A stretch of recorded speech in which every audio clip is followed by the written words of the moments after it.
Egeu.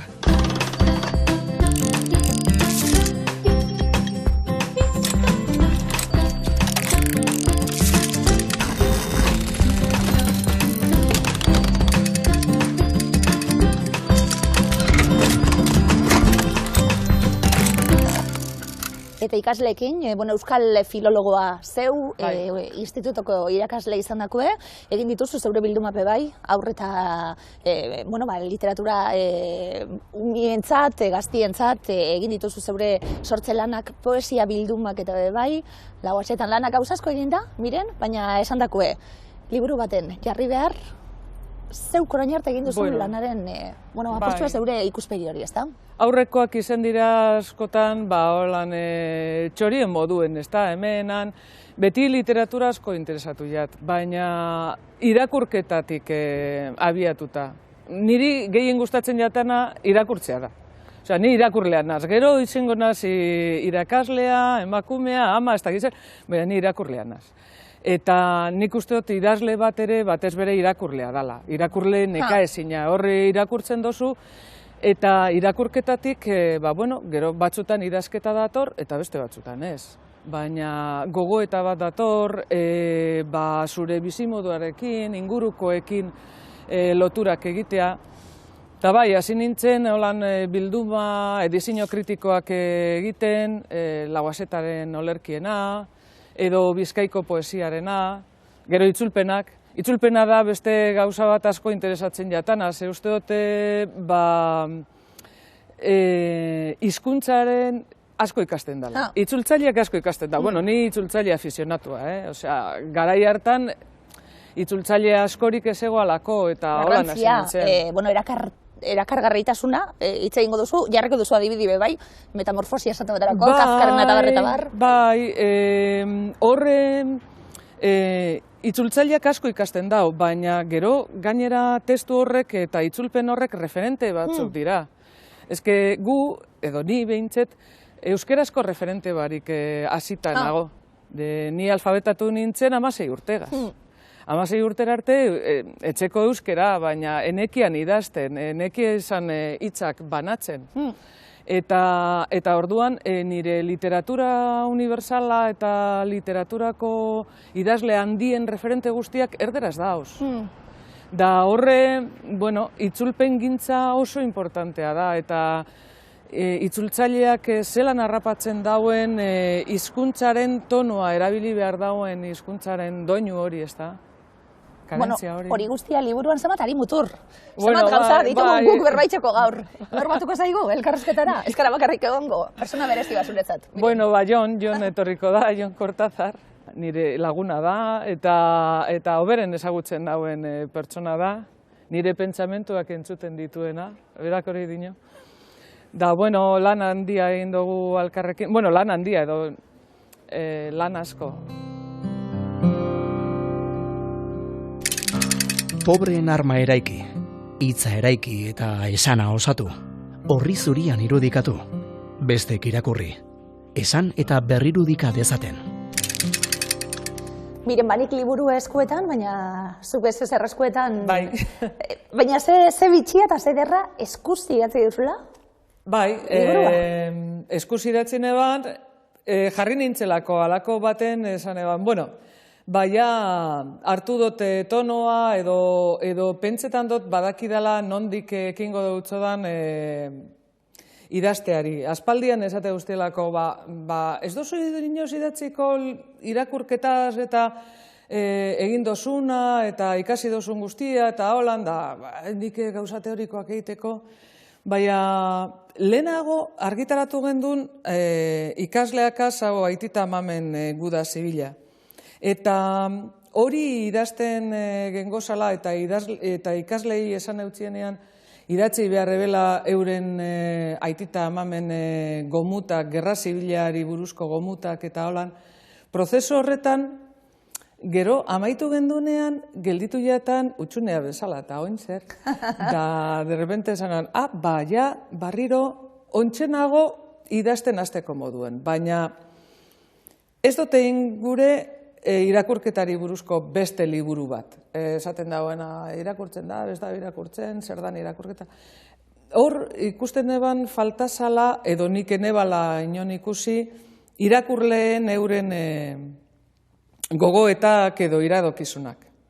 Da jarri nintzen, hartu neban luma, nik oso letra txarra daukadalako, eta orduen lumagaz idazten hasi nintzen, eta kuadernotxu hau, eta hemen dagoz Hamlet, eta hemen dagoz eta, bai, uda baten, eta gero oporretan, eta holan.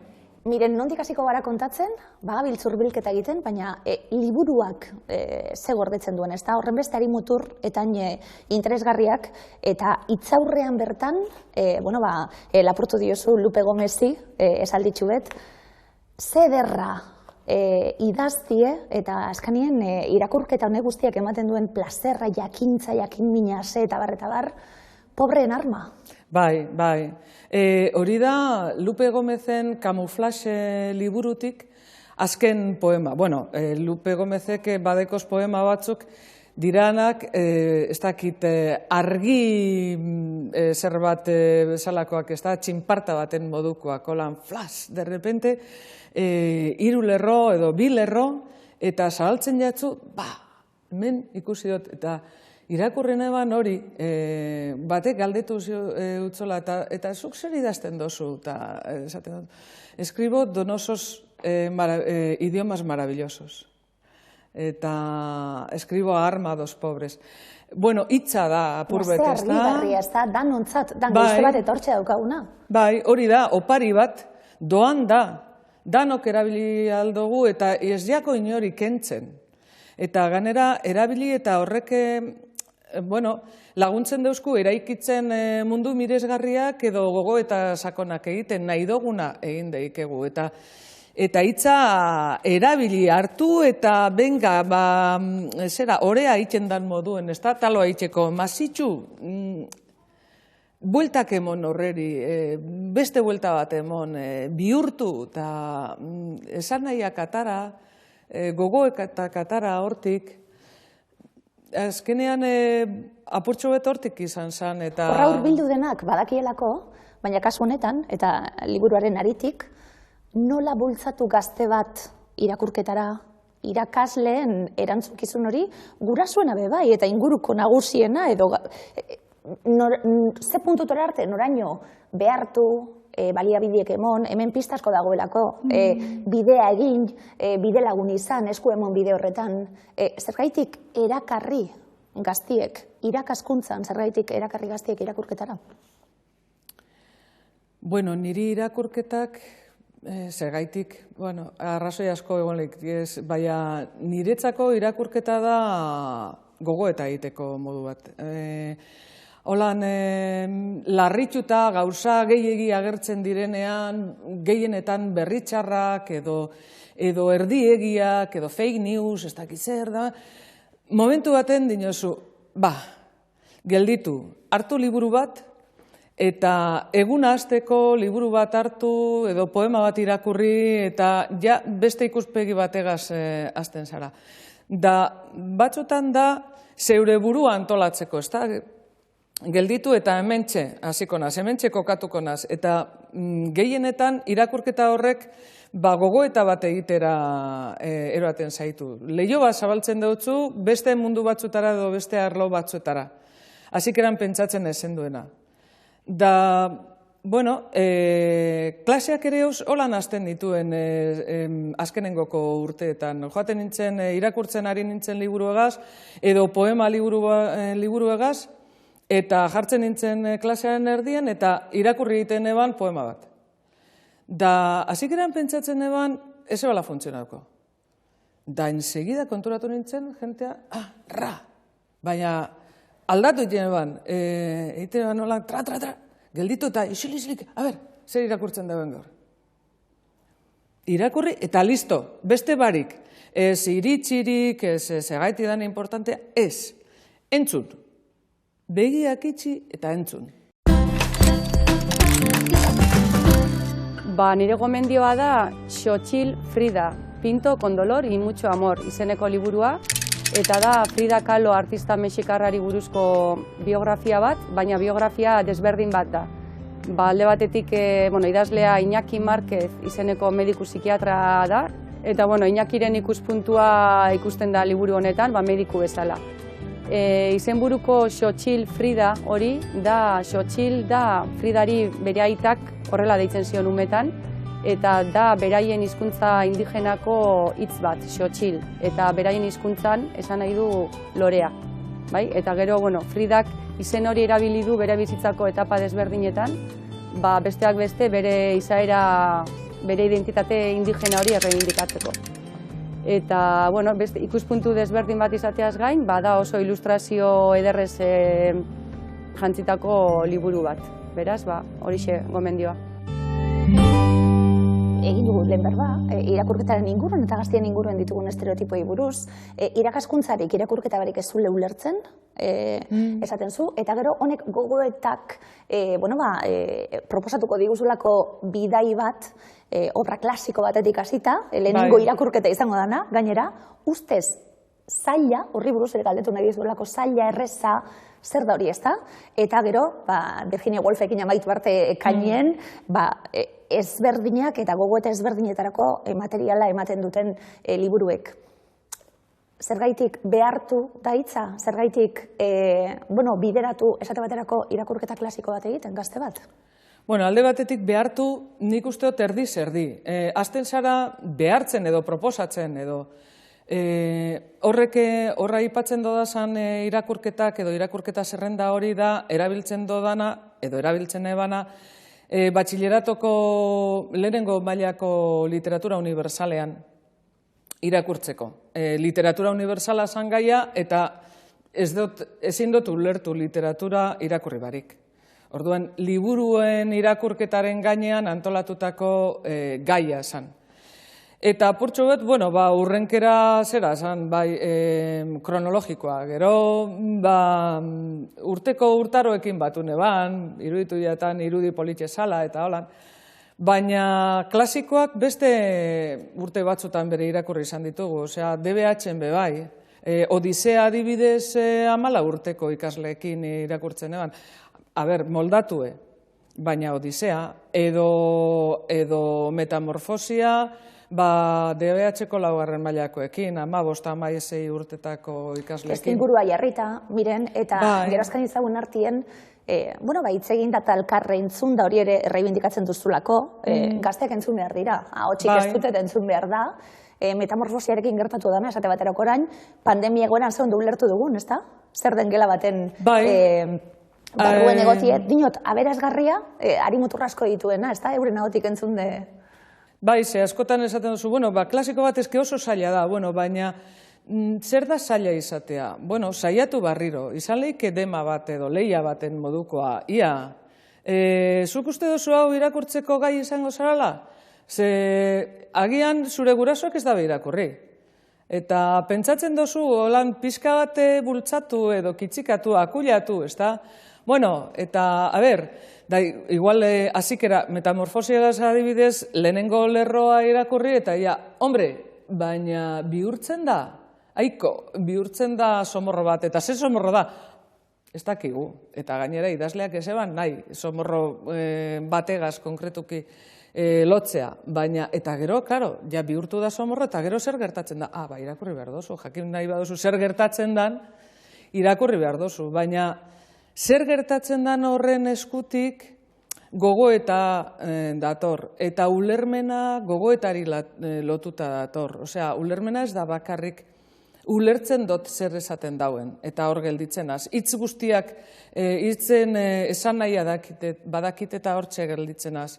Ez da, inguruan daukadanarekin, eta ingurukoak esango dauenarekin lotzea, ez da, beste erabatera. Hori oso interesgarria da, lantzi hori, dinot, ziketan zabiltzien non partetik, egia dalako, esaten duzun beste gogoetako bat, plazerra lotzen dugu ulermenarekin.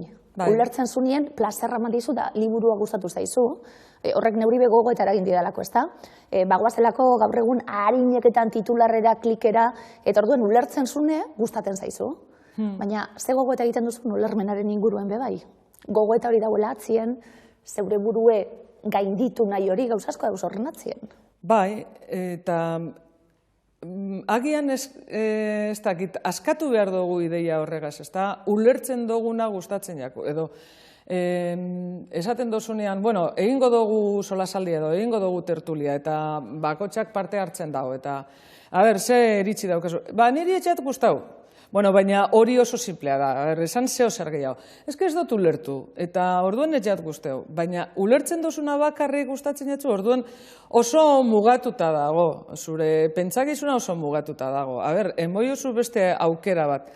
Batzutan, hori poesiarekin ere asko esaten dabe. Poesia ez dugu ulertzen, nik ez dut irakurtzen poesia. Bueno, baina emoiozu beste aukera bat. Ze batzutan, poema bat osorik ez duzu ulertzen edo liburu bat, baina liburu horretako esaldi batek ja badauka liburu osoagaitik balio bat, ezta? Esaldi horrek erakusten dutzu beste mundu bat, beste ikuspegi bat, beste argi bat, derrepente biztuten da hor argi bat, eta inozu, hemen aldaketa bat dago. Horregaz geratu, jazta, impresio horregaz. Bai, gomendatuko dizuet, Irati Goikoetxearen Herriak ez du barkatuko liburua. Minaren inguruko liburua da, iruditzen zait gaur egungo Euskal Herrian oso liburu gomendagarria dela. Azken batean, ahalegin handia egiten delako liburu horretan bestearen mina ulertzeko, minak ez direlako asko, mina bakarra da eta mina handia da, ez? Eta gizarte honetan, herri honetan, min handia sufritu behar izan dugu eta iruditzen zait liburu oso eraikitzailea dela, zubilanak egin ditzakeen liburua dela eta oso ondo idatzitako liburua dela. Asko dira euskarara ekarri beharrekoak, bi aipatuko ditut. Bata Mary Wollstonecraften emakumeen eskubideen aldarrikapena, eta bigarrena Christine de Pisanen emakumeen hiria. Kasu honetan ere, zuen baimenakin pare bat aipatuko dut, Angel Lertxundiren Otxopete eta Mikel Peruarenaren Su zelaiak. Biak hizkuntza aldetik oso ederrak, aberatsak, iruditzen zaizkidalako. Otxopete erdi aroan girotua, zein ederki, ze atmosfera lortu zuen ere bai, eta protagonistaren indarra borrero ura, eta Su zelaiak, Peruarenarena, lehenengo gerra handian eta iparraldean sortu zuena, eragin zuena eta ederki kontatzen duelako. Biharamunean ezarri baitituzte zizpekin tiroka zubizirtzil bati buruz. Deusez lotxatzekorik. Hilaren 23-arentzat baita iragarria oldarra. Suzko bataioa izanen dute, 59. soldaduek. Jon, literatura, afizio, ofizio, profesio, pasio... Lehenengo afizio, gero pasio, gero ofizio, eta dana batera. Nik uste dut ezin dela bat eta beste barandu, ez baztertu. Lehenkoan eskola baten ostean, ikasle batek esaten zidan, ikusten da gustatu egiten zaizula, bai, ikusten da. Jon, zeure ikuspegitik, honelako liburu baten balioa zein izan alda? Ez ni objektiboena kontu hontan, aipatuko nahi nuke igual Ramos Ezarbitoriak dio oso liburu polita dela, Arkaitzkanok ere gauza bera esan zidan lehengoan. Orduan, maizu bion, bidetik abiatuta. Lehengo baten irakurtzen nion Paloma Díaz Masi, bere garaiko irakurketak eta Josefina Aldekoaren Memorias de una maestra aipatzen zuen. Iruditzen eta liburu hau dela hori, maestra baten oroimena dagoela, esperientzia dagoela lehengo eskontatua. Baina gero dela irakurketaren aldeko oihu berezi bat eta neurri batetan oso pertsonala, ez?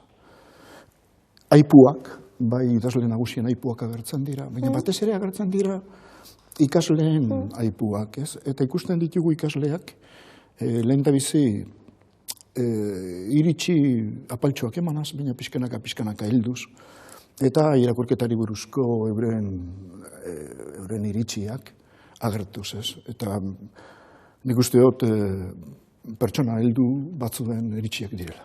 Danak guztiak Mungiako institutukoak. Miren, hori izango da segurazki onena bebai, zeregin onena.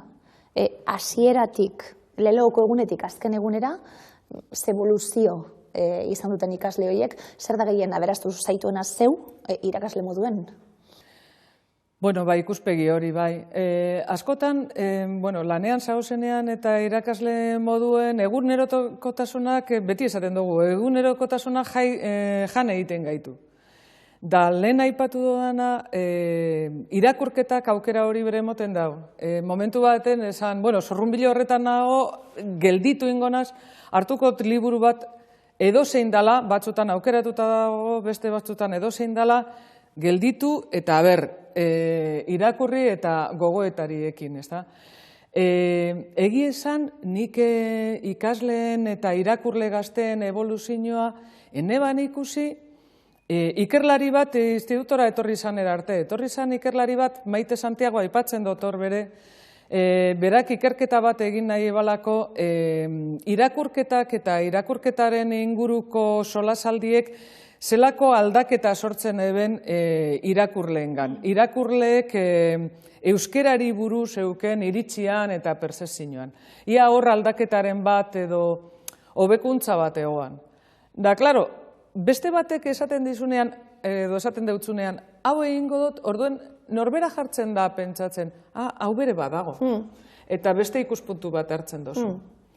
Da, gero, derrepente, ikasle batek aukeratzen dutzu, uste dozunean gauzarik errezenak aukeratuko dituela, aukeratzen dutzu poeta baten, agian testurik ilunenetarikoa. Da, esaten duzu, aiko, hemen badau zeo zer. Hau, nigaz hasi zanetik oindala urte bi, traketz eta silabaka irakurtzen orain arte, hobetu dau, eta hobetu dau bere aukeraketan, hobetu dau bere planteamentuan, iritzietan, beti egongo da kezkatuta agian ulertzen dauen edo ondo ulertzen dauen ala ez, edo egoki ala ez, baina berak konturatu barik, ez da konturatuko, baina piloa aurrerapen itzela indau.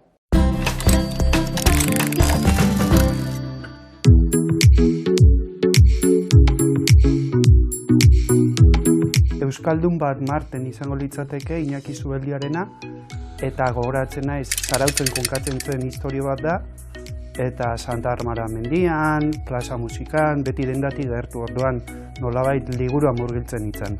Paperezkoak izeneko proiektua da eta artietza proiektua da 2 eta 7 urte bitarteko aurrei zuzenduta. Hilean behin album ilustratu bat etxean, beste hainbat elementurekin. Nerea Loiolaren nahian liburua, Jon Arangurenek ilustratua eta pasan urtean Erein argitaletxeak argitaratua. Frederik Koseren lauela novela eleberria bere garaian Impedimenta argitaletxeak argitaratua. Liburen den inguruan, eleberrien inguruan, idazlen inguruan.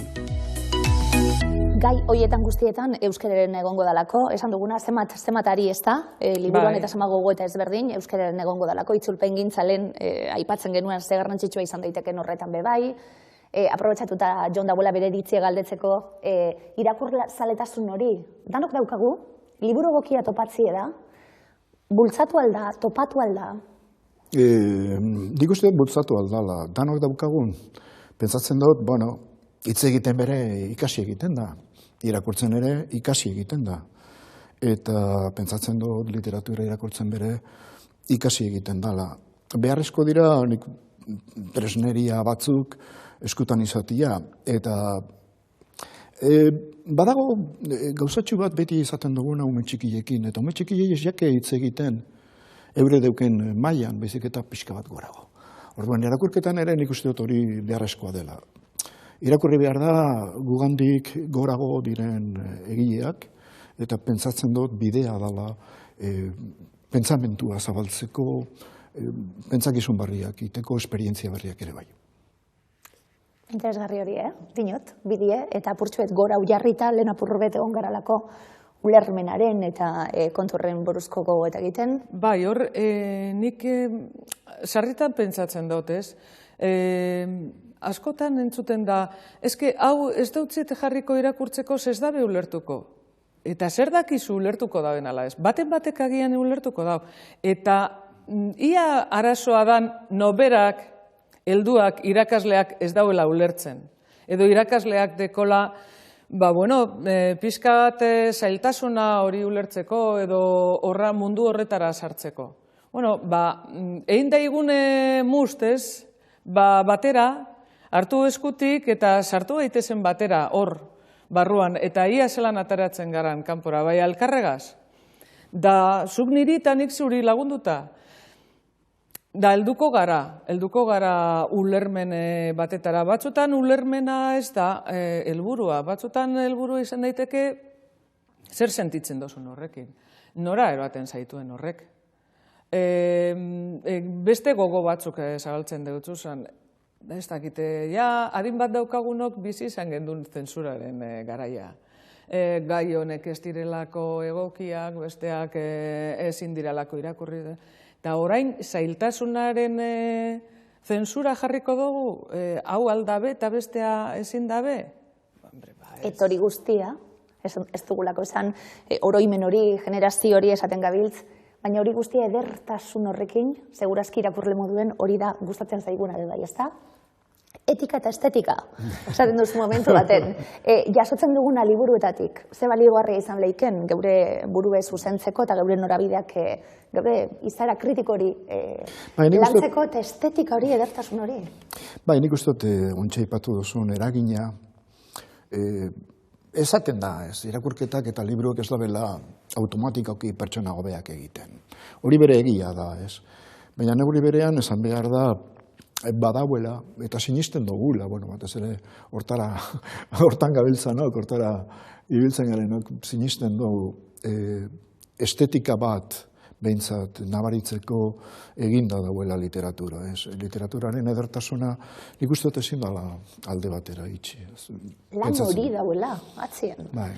Azken batean estetikak, edertzen laguntzen dau, eta antolatzen bere bai, pentsamendu bat, ari bat hartzen eta ari horreri jarraitzen, ari hori ederrago egin daiteke edo simpleago, sotilago egin daiteke, baina estetikaren lana da baita ere ideia horren antolaketa eta argitasuna, ez?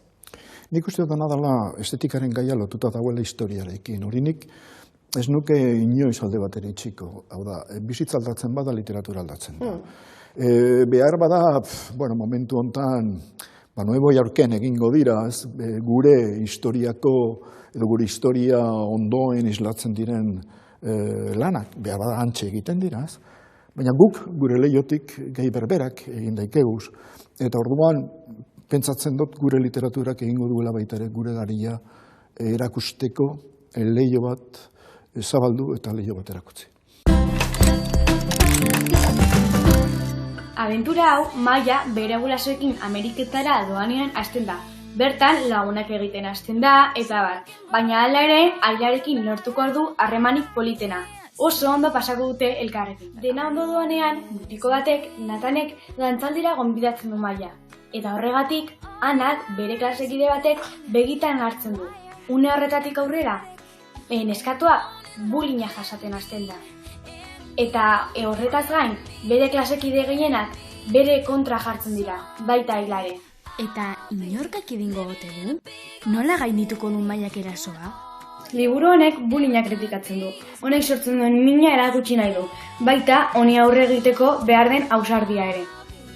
Gaian nahiko errepikakorra iruditzen zaidan arren, arazoaren garapena nola idatzi duen gustatu zait.